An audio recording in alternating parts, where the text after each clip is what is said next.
సకల సంపదలకు నిలయం భారతదేశం. అందుకే పరాయి దేశాలు మన మీద దాడులకు దిగాయి, దండయాత్రలు చేశాయి, సంపదను దోచుకెళ్లాయి. అలాంటిదే హిమాచల్ ప్రదేశ్లోని కాంగ్డా కోటపై చాలా మంది కన్ను పడింది. ఈ సంపదను కొల్లగొట్టేందుకే 11వ శతాబ్దంలో గజనీ మొహమ్మద్ దండెత్తాడు.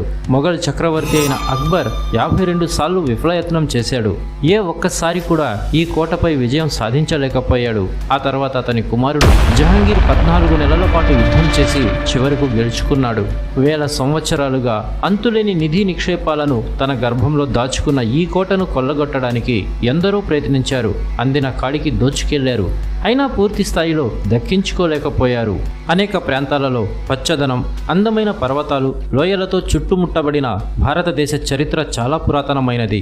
భారతదేశంలో ఏ చారిత్రక కట్టడం తీసుకున్నా దాని వెనుక ఎన్నో వింతలు, విశేషాలు, అబ్బురపరిచే ప్రాణగాథలు ఉంటాయి. ఇలాంటి అనేక చారిత్రక భవనాలు మన దేశంలోనే ఉన్నాయి. వాటికి సంబంధించిన చాలా ఆసక్తికరమైన వాస్తవాలు, కథలు ఉన్నాయి. ఈ చారిత్రక కట్టడాలను చూసేందుకు లేదా వాటి గురించి తెలుసుకునేందుకు దేశంలోనే కాకుండా విదేశాల నుంచి కూడా పర్యాటకులు వస్తూనే ఉంటారు.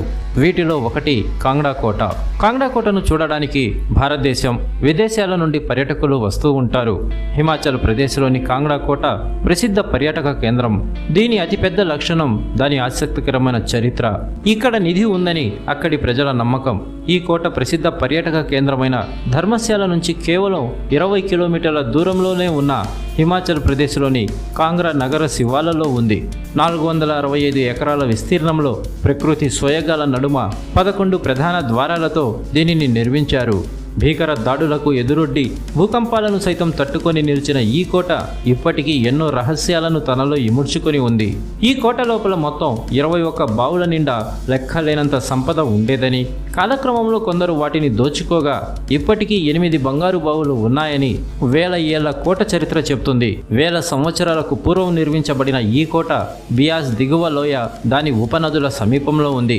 హిమాచల్ ప్రదేశ్ యొక్క ఆకర్షణ కేంద్రంగా పరిగణించబడే ఈ కోట సంపదకు సంబంధించినది. అందుకే ఇక్కడికి వచ్చే ప్రతి ఒక్కరూ ఇక్కడి చరిత్రను తెలుసుకోవాలనే ఆసక్తి కనబరుస్తున్నారు. అసలు ఇంతకీ ఇక్కడ నిధి ఉందా లేదా అనేటువంటి ఈ కోట గురించి ఆసక్తికరమైన విషయాలను గురించి మనం ఈ వీడియోలో తెలుసుకుందాం.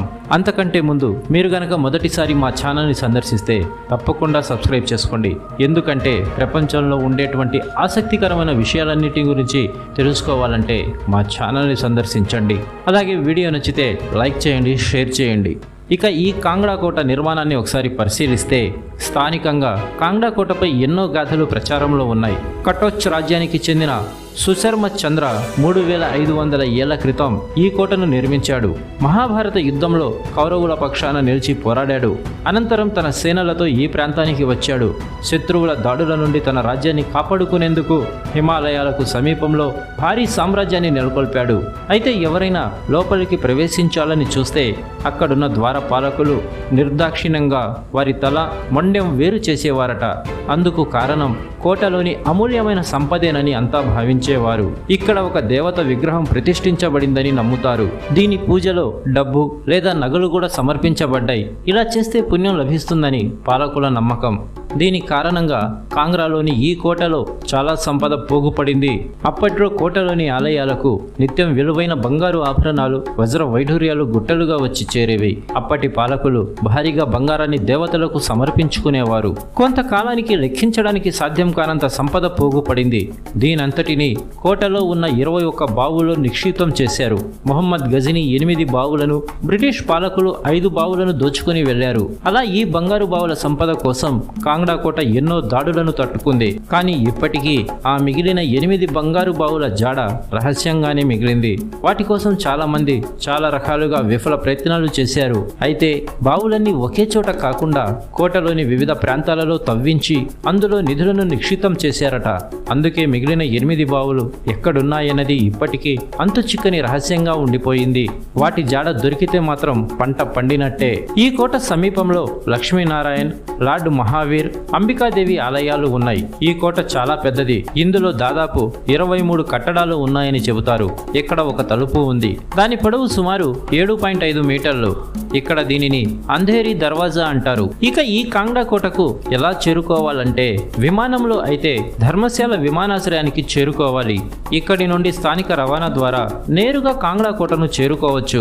అయితే ఢిల్లీ లేదా ఇతర ప్రాంతాల నుండి కాంగ్డా జిల్లాకు నేరుగా బస్సులో రావచ్చు. ఢిల్లీ నుండి కాంగ్డాకు దాదాపు 13 గంటల సమయం పడుతుంది. ఫ్రెండ్స్, ఈ కోటపై మీ అభిప్రాయాలను మా కామెంట్ రూపంలో తెలియబరుస్తారని ఆశిస్తున్నాం. అలాగే ఇటువంటి లేటెస్ట్ వీడియోల కోసం మా ఛానల్ని సబ్స్క్రైబ్ చేసుకోండి. వీడియో నచ్చితే లైక్ చేయండి, షేర్ చేయండి. Thanks for watching. మరో కొత్త వీడియోతో మళ్ళీ కలుద్దాం.